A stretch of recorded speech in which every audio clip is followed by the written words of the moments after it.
Sometimes marketing people think that salespeople are just a lazy workforce, and salespeople think marketing people just create pretty things. So today I'm gonna see how we can blend these two worlds together. Okay, I've been working like 3 jobs. Probably why I never see ya. Probably why I never have time for the fake friends that won't be ya. Been ballin', but it's looking like they took a time out. Okay, I'm working on a Wednesday, then up again the next day. So-and-so is popping, man. I skip him like he leg day. What's up, Kat? Not much, how are you? Good, you're on speaker, so cussing is allowed and we're being It recorded. is. Oh. Absolutely. What you guys, what's the plan? With life? No, God, no, don't Oh, make that, don't make it that complicated. What have you guys got going? What do we need to work on? Oh, what's the plan for this call?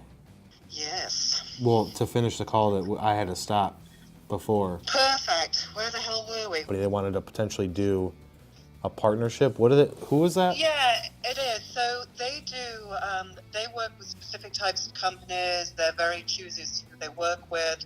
Who It was that kind of... Who was? Do you remember who it was that you talked No, to? but let me find out. I'm going to head back in. Extremely nice guy. We spend a lot of time talking. He's got a lot of companies that he works with that I think that he wants to really help grow their business. He seems very passionate, and they're really looking to help people. And their people are typically between 5 and 25 million a year. Mm-hmm. And he's basically seeing, is there anything we could do to help them, to help these guys? It's a little bit of a different scenario, you know, so I think that's where we need to think a little differently to what we typically do and see what we could do. But he's got a lot of connections that we could use. Well, it looks like, based on their website, it looks like they're basically creating a network for manufacturing companies and for people that are going to use manufacturing companies to use their network. Yes, and it's really interesting because, quite honestly, it's just some manufacturing reps who are presenting themselves differently, and I think it's quite brilliant. Well, it's a middleman, yeah. That's all they are. Is they're trying to connect buyers with fabricators. In so many ways, so it's just, I think it really is an innovative way, and not to say that they're not calling themselves reps, because I think that can be quite off-putting. They're selling themselves as different type of company. They're sourcing, and it looks like they've got 2 featured suppliers on their site. So we'll have to do a bit more digging, but just after talking to him, how open he was, how well we got on, I don't know what that potential is, but I feel there is potential. I think the relationship building went really well today. Really like the guy, and I just see possibilities with those guys. I don't know what they are, but I can feel them. Yeah. Yeah, and that's where, I mean, they've got clients, we've got services, so Yep. either they run the services through their company to make them appear bigger than they actually are, Mm-hmm. or they want a fee or a percentage of What we do. Right, what they do with us. For the introduction and the go-ahead and the recommendation. So we've got that Right. brewing. Oh, that's cool. And I think we set up a meeting for next week, and you've okayed on that, so you're in on those 2. Did he talk about then- like anything along the lines of, yeah, we've got clients that need your stuff and they pay this a month, or we would want it? No, we Okay. didn't get into that. He was asking what kind of stuff we do for how much, so I went over some of that. Yeah. In fact, when we messaged each other on LinkedIn, I said, yeah, we do work with companies 5 to 25 million, kind of the lower end of what we're looking for. We definitely can do it. You know, we went through some of the lower prices, went through the service we do. He was very intrigued. He agreed with everything that I intellectually sounded like. You know, I did quite well, but he was in agreement with everything that we do and how we follow business. So we'll ask him that question when we have the meeting. I'll make the notes on him over the weekend. Okay. So I think the potential there is really exciting. But he and I did really well together. It's that relationship building, right? The most important, talking to somebody and like just gaining that trusting relationship. I feel like we gained a really fantastic relationship on the time we spoke on the phone That's good. today. So I don't know if you've seen these recently, but Amazon has started working, and it's post the boxes being cut out and corrugated. But I got a Silverado 4-color advertisement on my corrugated Amazon package the other day. These guys do pre-printing of stuff on people's boxes. They can work for a company, maybe make 10 boxes one way. They have these printers that nobody else has yet. They're way ahead of what's out there with the competition, which is constantly changing, is constantly going to need to be updated. Yeah. They are going to target with their salespeople. They are going to target some particular companies. They've just won the Stop and Shop contract, and she is so savvy and so smart and so fantastic. I can see the difference she's made. She's been there 2 years, 30% growth, but just incredible, and we'd be a perfect partnership. Typical scenario where you have maybe people in the company who are a little less ready for the way that things need to go now, a little less more old-fashioned, but getting that generation that sees the need to do everything that we do, sees what it's going to do to make a difference. Right. So her goal, her VP, who is not a family member, so family-run business, quite big, they've just added a second shift. Her VP is very open to trying to get these new ways, very much agrees with her marketing. She believes in content, she needs more. Just taking on an intern, she needs a partner. And do we bring someone in-house, or do we have a team like us? And I said, you have a team like us. They have a web design, just about to be launched, a new website. What else do they have coming up? So they've got some stuff we'd handle. Oh, they've got a videographer coming in next week. So they've got that happening.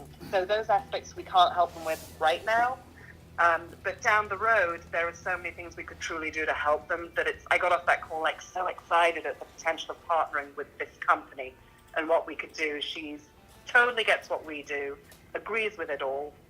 It's convincing the rest of the company. So our next step is going to be to have a phone call with her and the VP, who really supports and believes in what she does and wants to push all of these things, and see what we can do for them. But it was just a exciting prospect of working with these guys and what we could do to see them grow and be part of that.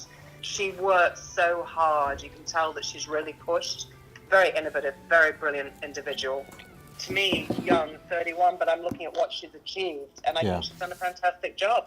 And it's refreshing because I don't often find I'm talking to people who are thrilled and infused and driven, and she was driven and excited about her product, and it's wonderful to work with somebody who is driven, like we love what we do. Yeah. She loves what she does, and it's so great to hear that. Awesome.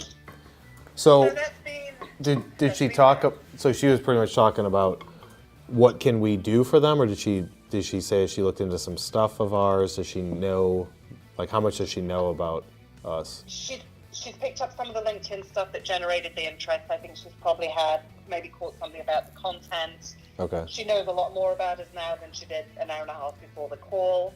We're definitely in agreement. Their company wants to do pay-per-click. She's like, I don't want to do pay-per-click. It's a waste of money. So no, you need to go organic. Maybe because looking in the back with SEMrush, they have done some pay-per-clicks and it's brought up their level of interest. But she too, like we would, organically want to grow that business. We don't want to be doing the pay-per-click, right? Right. So, listen to you throwing out this terminology like you've been doing this for 6 years. No, but it makes complete sense. So. Oh, it does, and it's as I've said to you, I get so excited now as I understand so much more, and I'm talking to her.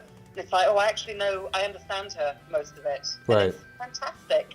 Good deal. So yeah, she's very interested in everything that we do. They have absolutely no budget, and that's the one. And I kind of talked a little bit about where they need to be, but again, it's the low end, because they don't really have a budget. They're scared to have a budget. The older generation doesn't really see a need, but all that younger family generation is coming in at different parts of the company, and it's going to make a difference. But she's got a big influence on what happens. Okay. So we're going to plan a call, hopefully, not next week, but hopefully the week after. But she is going to have a long narrative, and I actually see if she can start saying we need to tie down a budget for the marketing department. We need to know what we can have available to us. So she's going to work on that in the interim. If there's any other questions, she's going to touch base. But she was very impressive. And I look at the company and go, God, it would be great to see these guys grow. And just in what she's done, she's been there 2 years, but they've added that second shift now. And that's a huge achievement. How much revenue do you think they got a year? Don't know. She didn't know. I did ask the question. But I can tell you, the best she could give me was last year, they had a 30% increase over the year before with the marketing she's done to date. So when are we gonna set up a call in like 2 weeks or something?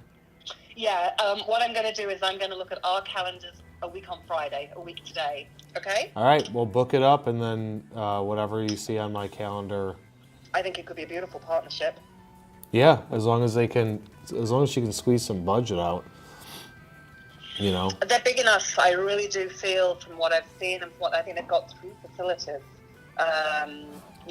30% growth in the year. It just makes sense that it's something that working with us, it would be logical not to. It'd be crazy to bring somebody in-house and not have somebody that has all the assets that we have as a team. I did a little bit of, I could see the pay-per-clicks. They really haven't had any organic growth. It's all paid. They've got 60 employees on LinkedIn, so unless half of these are fake, I'm assuming that they're... But I don't think so. Yeah, then I'm assuming that they've got to be in like the 20 million mark. So then when you told her, did you give her initial like, hey, this is where you need to at least be at a minimum standpoint from a budget? Not too much. Where did we go to? I talked about what we did, but I really didn't get into the pricing too much. Okay. And it's like really basic, and it's really at this point we need to find out more about where is their focus. But I did go through the LinkedIn. They have quite a big sales team. There's 21 salespeople / brokers. They have 3 main guys. They call them the 3 horsemen, who are like the big go-getters. They've just brought on board a CRM called Insightly that they've just installed, and she says it's really good. I did mention our time with SharpSpring. They have some really good equipment. Like they have a rotary die cutter, Kyle, so it prints and does the die cutting on the cardboard, where it goes through in one pass. Typically, I have to do one pass and print one side, flip everything over, do another pass, print the other side, and then send it to a die cutter. They have a machine that does it all in one motion. They've done some targeted work for certain customers that's been done on a deadline that is absolutely unbelievable. So that's why I'm excited about it, because I think they are just a leading company that for us to have that partnership with would be great. Cool. All right, awesome. All right, thanks, Have a great weekend. You too. You're welcome. Talk to you soon. Thanks, buddy. Bye. Bye, guys. Bye. Hey, guys, Kyle's on. Hey, Kyle, what's happening? How's it going? Who do we got? Doing good. Liking a little bit of hail this morning down here. Did you guys get it up there? It's been about a month since 3 to 4 weeks since our last call, and we just want to touch base, go through activity, answer questions about using LinkedIn, talk about any issues, pros, cons, wins, losses, anything like that. Who wants to kind of walk through anything that you guys have seen on LinkedIn? Who wants to go first? Go back and look and see, but I've added a bunch of contacts on LinkedIn. Just doing some of the things you're talking about. The last time we met, started out with went back and went through a lot of customers that we may have lost an order, or people that I don't have a lot of contacts with, and reached out in that way. And a lot of it was just, kind of shooting blind, but did what you suggested. And I had several of them come back right away. So you've seen some successes where some people are responding to your initial attempts just to connect with them and whatnot? Oh, yeah, it's been really good. Yeah, I'm going through your feed. I mean, you've definitely been active with liking the posts and bringing that out there. Have you had anybody reach out to you after you've connected with them where they're like, hey, what do you guys do? Or I want to talk? Yeah, it's going to take a little bit of time, but you never know. Sometimes you get people that right away might say that. So how was the show for you guys? Holding them accountable to that, that's going to be the key there. Because if they're not used to doing it, it's just not going to happen. I mean, it's just going to make them more money. There's no reason why they shouldn't. Have you run into any issues, or is there anything from a standpoint of what we talked about before that you want some additional help with or clarification on anything? Just relating to LinkedIn or anything in general. So, No, I mean, nothing on LinkedIn. And in fact, the last meeting we had was very helpful, and the communication has been really good. Several advertising pieces yesterday or the day before, and all in all, it's looking really good. Yeah, so the SEO, from an SEO standpoint, we make adjustments based on what we feel are the best themes and keywords and phrases that you guys have the highest likelihood to start ranking higher for, and then we just track it on a daily basis to make sure that everything's going in the right direction, and then review it on a monthly basis to look at ranking increasing. By producing the content with the articles and stuff like that, that contributes to the overall SEO goal. So that's kind of how that works. It's nothing that pops overnight, but we start to track trends moving in the right direction.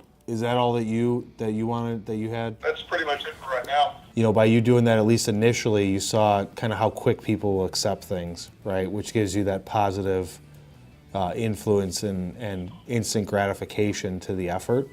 So it's just going to come down to making time for it. And then, you know, what I would do is I would challenge you guys to try and send out like a few hundred connection requests, you know, over the, let's say, the next couple of weeks,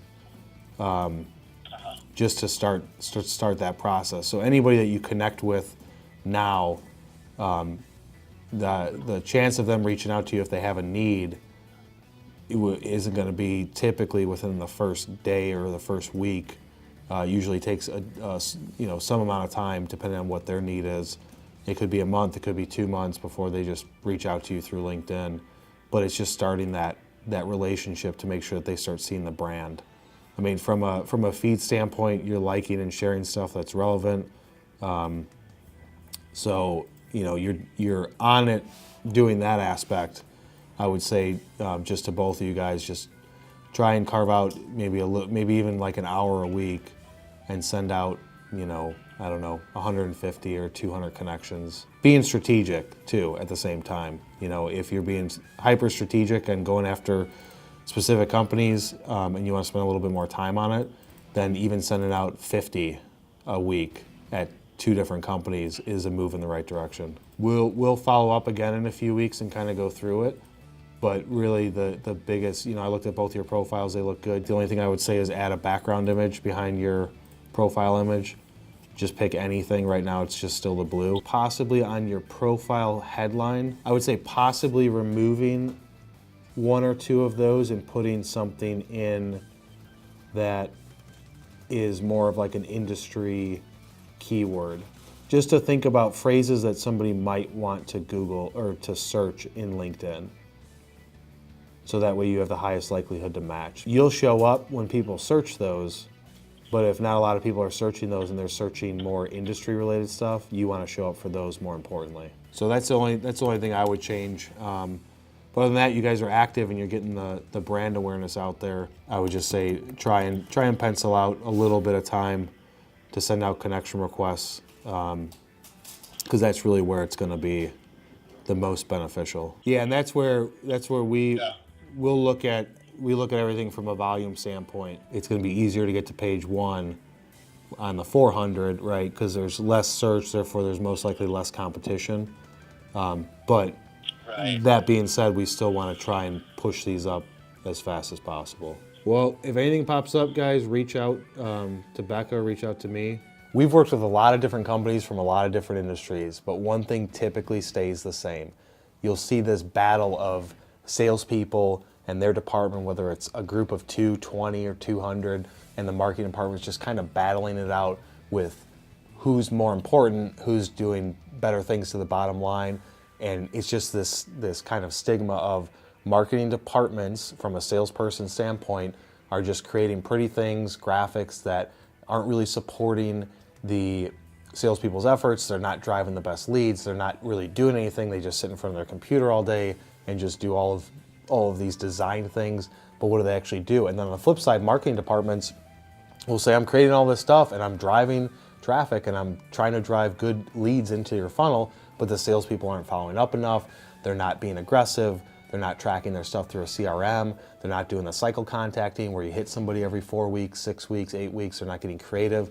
And this battle between the two is so common that they don't really know the other side of it. Some companies will have the marketing people follow the salespeople on calls for a week just so they can understand that aspect. But most of the time, salespeople are not going to sit in a cube or sit at a desk next to a marketing person while they create graphics or go through strategy.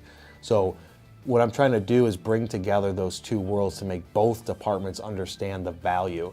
If you look at marketing, break marketing down of inbound versus outbound marketing and just separate those two, like I've said in other videos, where inbound marketing is the marketing department's responsibility and outbound is the sales department's responsibility. Marketing, if it's working, should be bringing in good quality traffic, leads into the salesperson's pipeline. But when they're going through that process, they have to engage with the salespeople to really understand what is it that they want, what is it that they're seeing. They're the ones boots on the ground. They're the ones that are seeing what's actually going on, and they can get better feedback. Because if marketing just stays in their own little world and says, this is great idea, but then what they're producing isn't of the best value to the potential customer, the salespeople are going to be less likely to use it. But looking at the inbound side of it, they're trying to bring in traffic into the funnel. They're trying to do, content marketing. They're trying to do optimizing the website, email marketing, social media advertising, social media marketing, organic, SEO, all these different things to bring people into the funnel. But if you're missing the mark because of that aspect that you don't know what is actually being said in conversations with the customer, regardless of how much research you do, internal or talk to existing customers, you need to get that buy-in from the sales department. You have to separate that wall between the two departments and come together and engage with the sales team to figure out what is it that I can do as a marketing department or as a marketing person, even if you've got 10 salespeople and one marketing company or one marketing department personnel, or if you've got a couple people in marketing and they're using an agency, you got to come together, break down that wall and say, what is it that the salespeople need from a marketing standpoint that can assist them? Sometimes they get a ton of inbound traffic, but what they really need is some content to leave behind, or they want to do more on social, or clients are asking them for case studies or referrals or things like that. That's the marketing department's job, is twofold. One, to support the salespeople once they're engaging with somebody with stuff that they can present them with, and to assist with the closing of the sale, but then also bringing in that strategic traffic. So if the marketing strategy isn't strategic enough and they're just going shotgun, then they could bring in all this traffic. The salespeople are going to get the leads and say, these leads suck. We need better leads. So you got to break down that wall and start that communication somewhere. Salespeople, from your standpoint, marketing is all about creative, all about engagement, and all about quantity. So hopefully you can see that the marketing department is trying to bring in leads, but if you're not getting them, you need to have that conversation, just like marketing does with you, and break down that wall and say, here's the feedback I'm getting, or here's things that would help me out with this process. The marketing is so multifaceted from a standpoint of producing content for social, doing stuff for the website, running PPC campaigns, doing email marketing, and trying to target those people. But if you're not given that feedback, then it's just a crapshoot at the end of the day. So salespeople, marketing department can be your biggest asset to where you do not have to hunt as hard or bust your butt figuring out who you're going to go after. If there is that communication, if you break down the walls, bridge the gap, whatever phrase you want to use for it, if you can get engagement with the other department, it makes your job easier. You're going to make more commission, you're going to do more sales, you're going to get more leads, you're going to get better leads, you're going to be able to go into the clients or potential clients and close them faster if marketing understands what you need. It's not something where let them just do their thing while you do your own thing, and then you guys just bitch about each other back and forth to some upper management or maybe some other co-workers, interdepartmental. You have to communicate and understand that they're trying to help you, and that the best information that you can give them is going to help you even better. So giving them that feedback, then you can get qualified leads coming in. And so at the end of the day, you want to have better leads coming in so you can work the hunting aspect a little bit less, focusing on follow-up, taking those leads, nurturing them, and going through your normal sales process, and not have to worry about, well, who am I going to call? Who am I going to go after? I have no idea. And if marketing's working good, then they're like, hey, here you go. And they're pumping those leads through on a daily basis, on a weekly basis, however it is that you guys are set up. They can be your biggest asset. So if you're in sales, don't push them away, bring it together, because they can make your lives a lot easier and they can help you make a shit ton of money. Sales and marketing peeps, stop acting like children. If you guys agree that you need to come together, hit that like button. If you got questions, leave them in the comments, and we will see you on the next one. I don't know, so I'm going to go out and make chicken noises now like a real fool and see if I can find her.